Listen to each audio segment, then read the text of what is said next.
Ouais. Vous êtes pas un peu stressé? Non, si, moi je déteste ça. Ouais, c'est mais sympa. faut se mettre dans l'ambiance tranquille, tu vois. Ouais. On est bien Tu sûr. sais, non, mais tu sais qu'il m'engueulait tout le Salut. temps quand on essayait de faire. C'est vrai. Ah, t'as lancé? Ouais, c'est lancé. Quoi? Salut à tous, j'espère que vous allez bien, ça me fait très plaisir de vous retrouver pour cette nouvelle vidéo.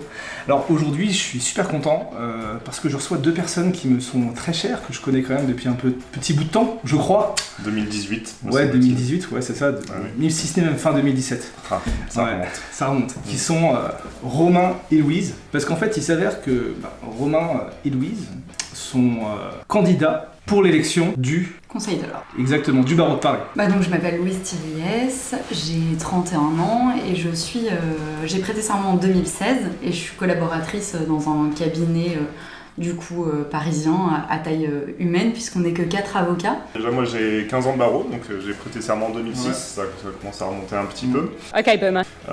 Avec Louise, on s'est connus, en fait, moi j'ai organisé un concours de plaidoirie il y a quelques années, et Louise a participé, elle avait été brillante. Elle a gagné.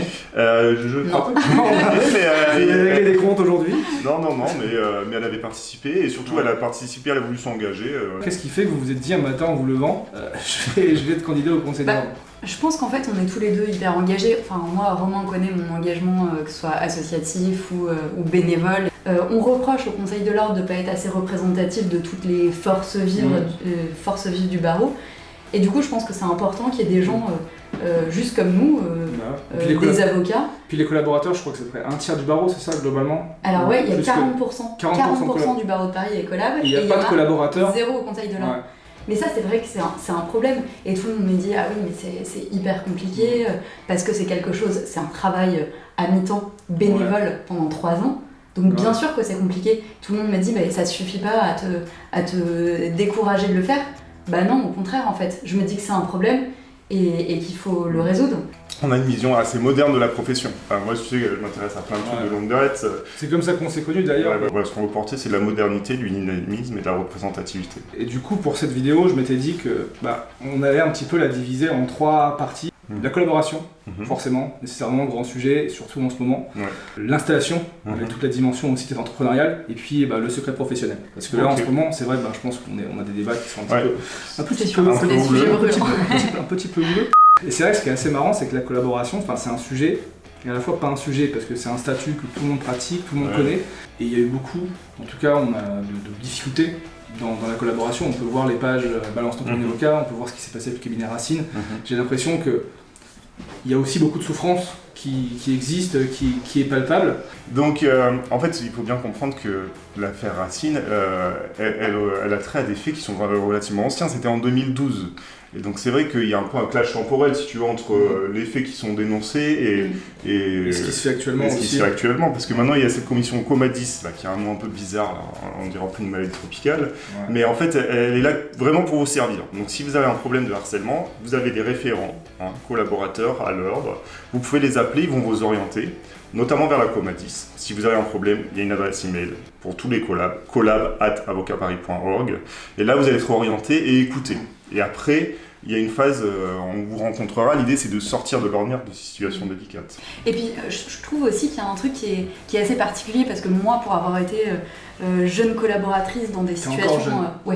Encore jeune collaboratrice. Mais pour avoir été toute jeune collaboratrice dans des situations un peu compliquées, en fait, on a cette espèce de complexe de l'imposteur aussi. Et Arthur en a parlé récemment. C'est vrai. Et en fait, on va subir des situations où on va se sentir hyper mal. Et en fait, on va se dire, mais non, c'est ça le métier d'avocat. C'est pas une situation de harcèlement. Ouais, j'ai signé pour ça, c'est le deal. Tout le monde m'a dit que c'était hyper compliqué. Alors oui, c'est un métier qui est très difficile et on le sait tous. Mais par contre, il faut oser parler de ces situations. Il faut savoir une chose, c'est qu'on a parfois cette perception qu'il n'y a pas de sanctions. Il y a des sanctions qui sont prononcées par l'ordre très sévères. Après, il y a plein de collabs et de stagiaires qu'on peut se griller en fait. C'est-à-dire que admettons que t'es chez un lawyer, un cabinet comme le tien, tu te plains. À l'inverse, il y a aussi. Personne ne le saura. Et en fait, ça va permettre de parler à des membres du conseil qui sont sensibilisés aux questions de discrimination et de harcèlement et d'avoir un retour genre oui, là il y a assez d'éléments pour poursuivre ou ça mérite une saisine du bâtonnier ou quelque chose, Mais en tout cas, en premier lieu, ça va être entièrement confidentiel. Donc en fait, on va se griller auprès de personne. Une partie des avocats qui viennent nous voir, je dirais peut-être la moitié, c'est les avocats qui s'installent. Et en fait, c'est vrai que l'installation, c'est un moment qui est un peu anxiogène, il prend du temps, il y a beaucoup de doutes. Qu'est-ce que vous apportez comme réponse, en tout cas, sur ces questions de l'installation? Non mais c'est vrai, c'est une des forces du barreau de Paris d'être quand même très entreprenant. Donc le barreau de Paris, c'est 13 000 collaborateurs, c'est aussi 9 000 indépendants. Donc c'est quand même une ressource qui est énorme. À côté de ça, il y a 9 000 associés, donc c'est vraiment une population qui est extrêmement forte. Il faut que le barreau soit là pour accompagner au moment de l'installation, ça c'est sûr. En ce moment, le sujet, c'est est-ce que par exemple, il peut demander de l'argent à des tiers pour monter son cabinet. Ça c'est hyper important. Donc, la question, c'est est-ce qu'il peut demander qu'à d'autres avocats, est-ce qu'il peut demander à sa tante, à son oncle, à une boîte. Et donc ça c'est hyper important. Donc moi je suis franchement, je t'ai dit, moi je suis un cabinet qui a fait cette expérience il y a quelques années. Je trouve que c'est hyper important que quand on a un projet, on puisse le financer. Tu vois, les levées de fonds on les voit, des legal tech c'est 10 millions d'euros. Les cabinets, nous on est obligé de se financer, s'auto-financer. On peut pas abuser, on peut pas lancer des nouveaux projets.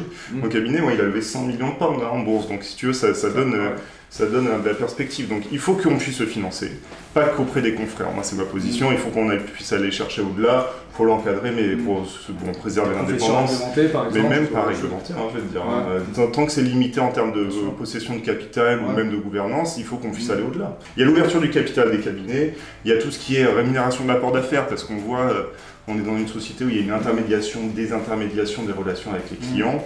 Parfois, il y a des apporteurs d'affaires, il faut qu'on puisse, de manière transparente et organisée, pouvoir les rémunérer. Parce qu'aujourd'hui, l'apport d'affaires, c'est quand même une grande hypocrisie. C'est interdit, c'est mal, etc. Mais très clairement, les petits frais de dossier ou de gestion de la plateforme, c'est ça, exactement, on les connaît. Donc aujourd'hui, l'apport d'affaires, c'est quelque chose qui est pratiqué. Et voilà. Et beaucoup de gens se cachent par rapport à ça. Alors que, puis l'officialiser, ça permet aussi d'encourager, de créer des synergies avec d'autres personnes, et je pense que c'est intéressant. Quoi. Il y a un autre sujet qui nous tient à cœur, c'est le périmètre de notre intervention.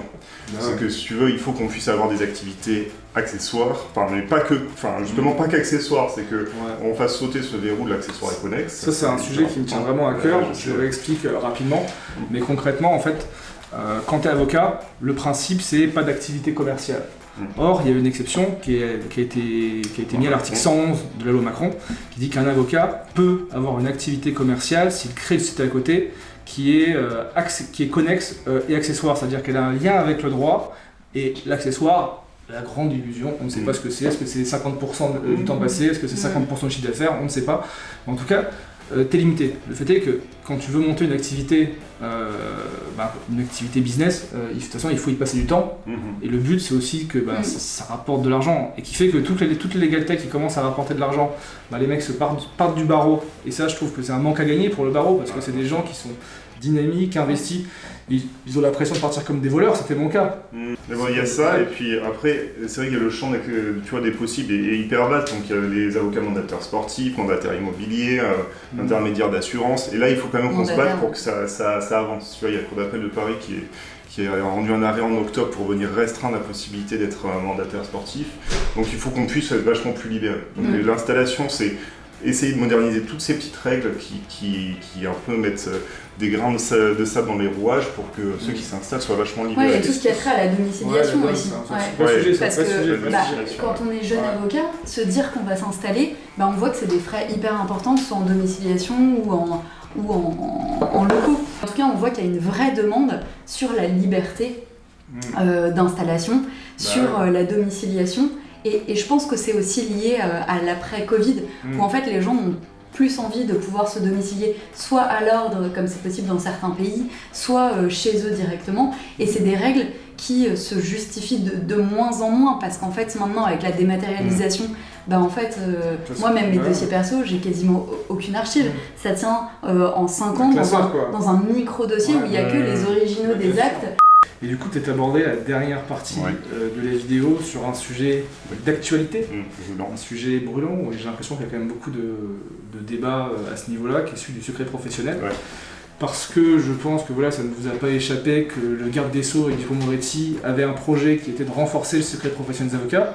Ça avait été voté à l'unanimité à l'Assemblée nationale, notamment pour élargir le secret pro aux activités de conseil, qui fait suite notamment à différentes affaires médiatico-judiciaires qui ont pu avoir lieu. Et ensuite, ça a été complètement amendé et même, je dirais, vidé de sa substance en commission. Et du coup, pour vous, quelle est votre position par rapport au secret professionnel? Le secret, c'est quand même l'essence de la profession. Hein. Nous, on est quand même là pour être les confidents de nos clients qui viennent nous voir quand ils ont des galères. La profession repose sur la confiance. Voilà. Donc, s'ils viennent nous voir que quand ils n'ont pas de problème, on ne va pas en voir beaucoup. Donc, il faut qu'ils se sentent libres de venir nous voir, comme quand on va chez le médecin.